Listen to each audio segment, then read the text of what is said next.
اللہ کا نام لے کر جو بڑا مہربان نہایت رحم والا ہے۔ طاسین، یہ قرآن یعنی کتاب روشن کی آیتیں ہیں، مومنوں کے لیے ہدایت اور بشارت ہے، وہ جو نماز پڑھتے اور زکوٰۃ دیتی ہیں اور وہ آخرت کا بھی یقین رکھتے ہیں۔ جو لوگ آخرت پر ایمان نہیں رکھتے، ہم نے ان کے اعمال ان کے لیے آراستہ کر دیے ہیں تو وہ بھٹکتے پھر رہے ہیں۔ یہی لوگ ہیں جن کے لیے برا عذاب ہے اور وہ آخرت میں بھی بہت نقصان اٹھانے والے ہیں۔ اور تم کو یہ قرآن اس حکیم و علیم کی طرف سے عطا کیا جاتا ہے۔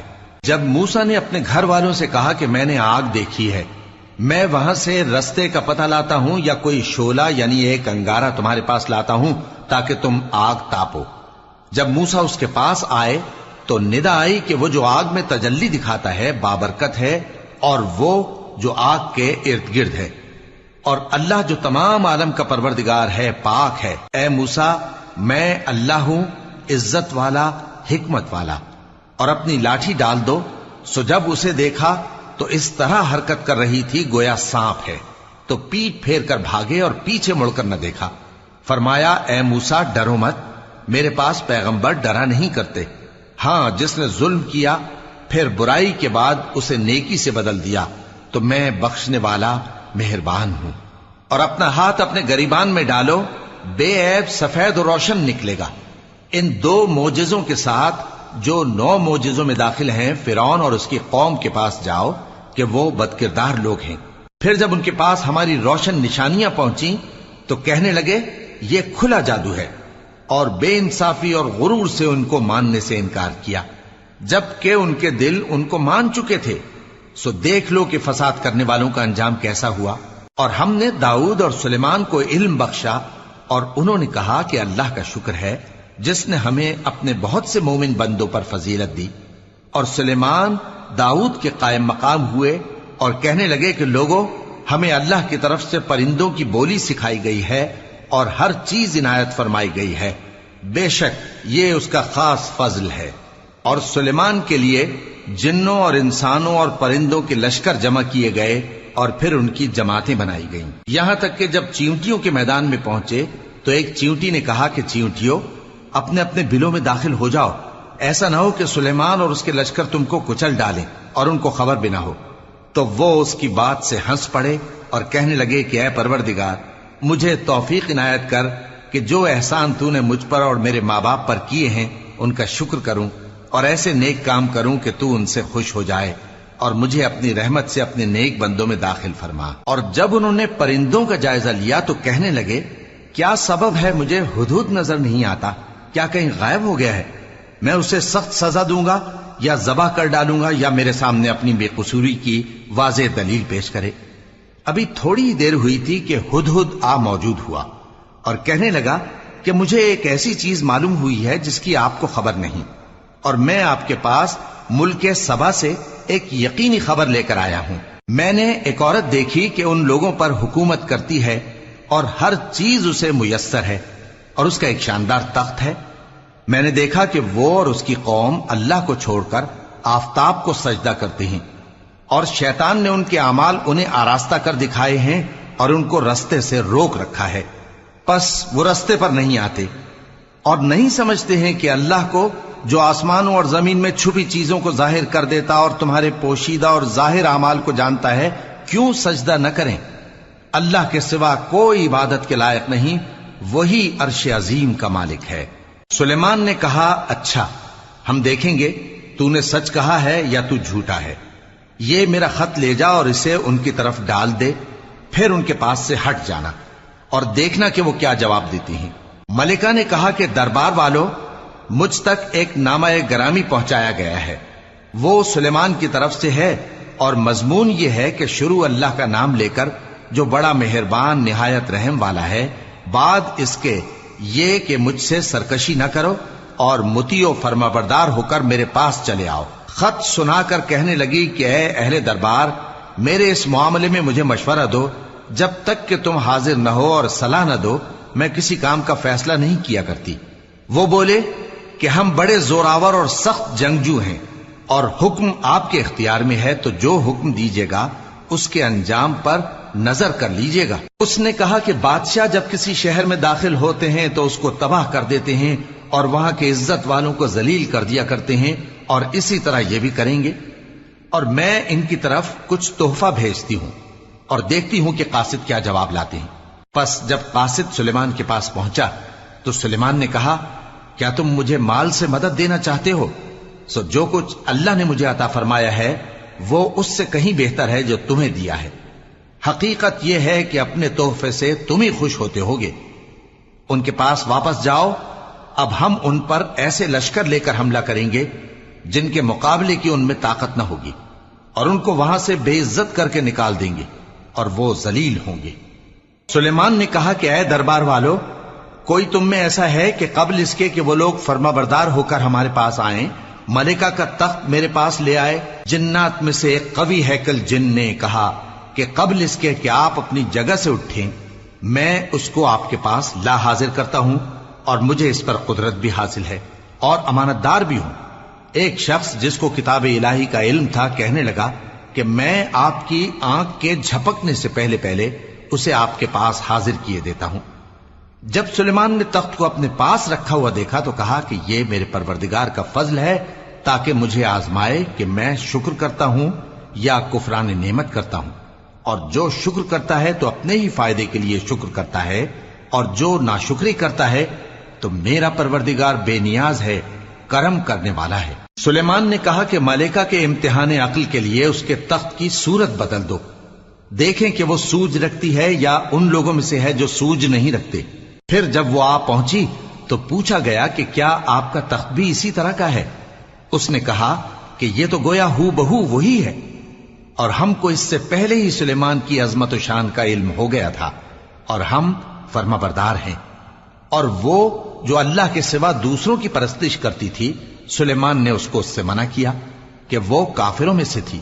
اس کے بعد اس سے کہا گیا کہ محل میں چلیے۔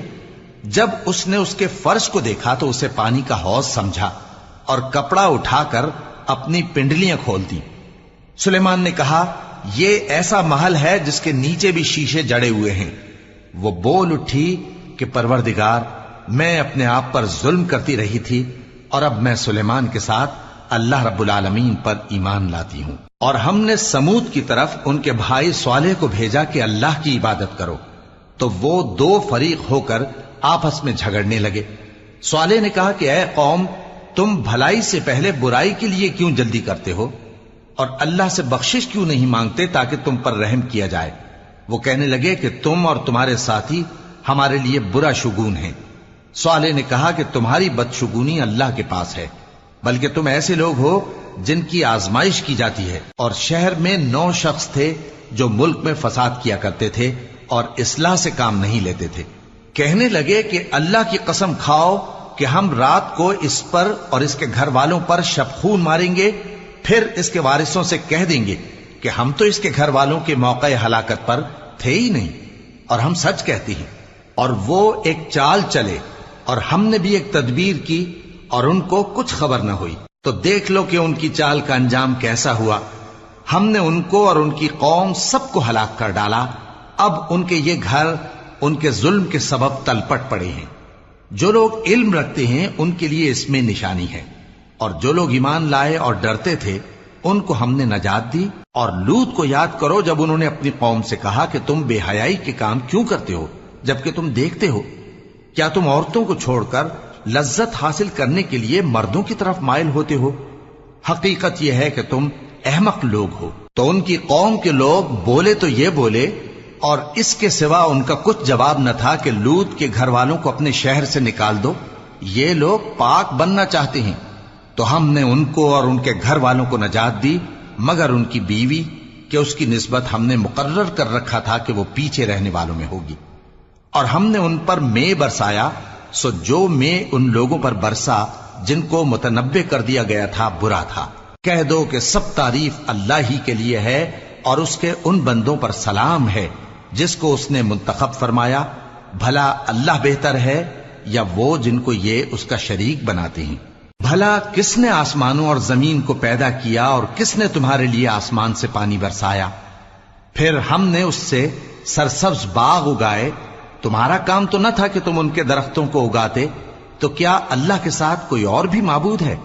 ہرگز نہیں، بلکہ یہ لوگ رستے سے الگ ہو رہے ہیں۔ بھلا کس نے زمین کو قرارگاہ بنایا اور اس کے بیچ نہریں بنائیں اور اس کے لیے پہاڑ بنائے، اور کس نے دو دریاؤں کے بیچ اوٹ بنائی؟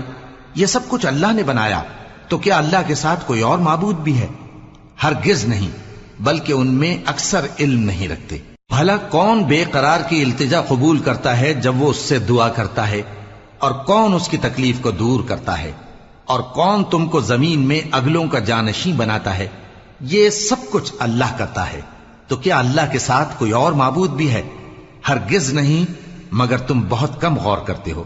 بھلا کون تم کو جنگل اور دریا کے اندھیروں میں رستہ بتاتا، اور کون ہواؤں کو اپنی رحمت کے آگے خوشخبری بنا کر بھیجتا ہے؟ یہ سب کچھ اللہ کرتا ہے، تو کیا اللہ کے ساتھ کوئی اور معبود بھی ہے؟ ہرگز نہیں۔ یہ لوگ جو شرک کرتے ہیں، اللہ کی شان اس سے بلند ہے۔ بھلا کون خلقت کو پہلی بار پیدا کرتا پھر اس کو دوبارہ پیدا کرے گا؟ اور کون تم کو آسمان اور زمین سے رزق دیتا ہے؟ یہ سب کچھ اللہ کرتا ہے، تو کیا اللہ کے ساتھ کوئی اور معبود بھی ہے؟ ہرگز نہیں۔ کہہ دو کہ مشرکو، اگر تم سچے ہو تو دلیل پیش کرو۔ کہہ دو کہ جو لوگ آسمانوں اور زمین میں ہیں اللہ کے سوا غیب کی باتیں نہیں جانتے، اور نہ یہ جانتے ہیں کہ کب زندہ کر کے اٹھائے جائیں گے، بلکہ آخرت کے بارے میں ان کا علم ختم ہو چکا ہے، بلکہ یہ اس کی طرف سے شک میں ہیں، بلکہ یہ اس سے اندھے ہو رہے ہیں۔ اور جو لوگ کافر ہیں کہتے ہیں کہ جب ہم اور ہمارے باپ دادا مٹی ہو جائیں گے تو کیا ہم پھر قبروں سے نکالے جائیں گے؟ یہ وعدہ ہم سے اور ہمارے باپ دادا سے پہلے سے ہوتا چلا آیا ہے، کہاں کا اٹھنا اور کیسی قیامت؟ یہ تو صرف پہلے لوگوں کی کہانیاں ہیں۔ کہہ دو کہ ملک میں چلو پھرو، پھر دیکھو کہ گناہگاروں کا انجام کیا ہوا ہے، اور ان کے حال پر غم نہ کرنا، اور نہ ان چالوں سے جو یہ کر رہے ہیں تنگ دل ہونا۔ اور کہتے ہیں کہ اگر تم سچے ہو تو یہ وعدہ کب پورا ہوگا؟ کہہ دو کہ جس عذاب کے لیے تم جلدی کر رہے ہو شاید اس میں سے کچھ تمہارے نزدیک آ پہنچا ہو، اور تمہارا پروردگار تو لوگوں پر فضل کرنے والا ہے، لیکن ان میں سے اکثر شکر نہیں کرتے۔ اور جو باتیں ان کے سینوں میں پوشیدہ ہوتی ہیں اور جو کام وہ ظاہر کرتے ہیں، تمہارا پروردگار ان سب کو جانتا ہے۔ اور آسمانوں اور زمین میں کوئی پوشیدہ چیز نہیں ہے مگر یہ کہ وہ ایک کتاب روشن میں لکھی ہوئی ہے۔ بے شک یہ قرآن بنی اسرائیل کے سامنے اکثر باتیں جن میں وہ اختلاف کرتے ہیں بیان کر دیتا ہے، اور بے شک یہ مومنوں کے لیے ہدایت اور رحمت ہے۔ تمہارا پروردگار قیامت کے روز ان میں اپنے حکم سے فیصلہ کر دے گا، اور وہ غالب ہے، علم والا ہے۔ تو اللہ پر بھروسہ رکھو، تم تو صاف حق پر ہو۔ کچھ شک نہیں کہ تم مردوں کو بات نہیں سنا سکتے، اور نہ بہروں کو جبکہ وہ پیٹ پھیر لیں آواز سنا سکتے ہو، اور نہ اندھوں کو گمراہی سے نکال کر رستہ دکھا سکتے ہو۔ تم تو انہی کو سنا سکتے ہو جو ہماری آیتوں پر ایمان لاتے ہیں، پھر وہ فرما بردار ہو جاتے ہیں، اور جب ان کے بارے میں عذاب کا وعدہ پورا ہوگا تو ہم ان کے لیے زمین میں سے ایک جانور نکالیں گے جو ان سے باتیں کرے گا۔ یہ ہم اس لیے کریں گے کہ لوگ ہماری آیتوں پر ایمان نہیں لاتے تھے۔ اور جس روز ہم ہر امت میں سے ایک بڑے گروہ کو جمع کریں گے جو ہماری آیتوں کی تکذیب کرتے تھے، پھر ان کی جماعت بندی کی جائے گی، یہاں تک کہ جب سب آ جائیں گے تو اللہ فرمائے گا کہ کیا تم نے میری آیتوں کو جھٹلا دیا تھا، حالانکہ تم نے اپنے علم سے ان کا احاطہ تو کیا ہی نہ تھا؟ بھلا تم کیا کرتے رہتے تھے؟ اور ان کے ظلم کے سبب ان کے حق میں وعدہ عذاب پورا ہو کر رہے گا تو وہ بول بھی نہ سکیں گے۔ کیا انہوں نے نہیں دیکھا کہ ہم نے رات کو اس لیے بنایا ہے کہ اس میں آرام کریں، اور دن کو روشن بنایا ہے کہ اس میں کام کریں؟ بے شک اس میں مومن لوگوں کے لیے نشانیاں ہیں۔ اور جس روز سور پھونکا جائے گا تو جو لوگ آسمانوں میں اور جو زمین میں ہیں سب گھبرا اٹھیں گے، مگر وہ جسے اللہ چاہے، اور سب اس کے پاس عاجز ہو کر چلے آئیں گے۔ اور تم پہاڑوں کو دیکھتے ہو تو خیال کرتے ہو کہ مضبوط جمے ہوئے ہیں، مگر وہ اس روز اس طرح اڑتے پھریں گے جیسے بادل۔ یہ اللہ کی کاریگری ہے جس نے ہر چیز کو مضبوط بنایا، بے شک وہ تمہارے سب افعال سے باخبر ہے۔ جو شخص نیکی لے کر آئے گا تو اس کے لیے اس سے بہتر بدلہ تیار ہے، اور ایسے لوگ اس روز گھبراہٹ سے بے خوف ہوں گے،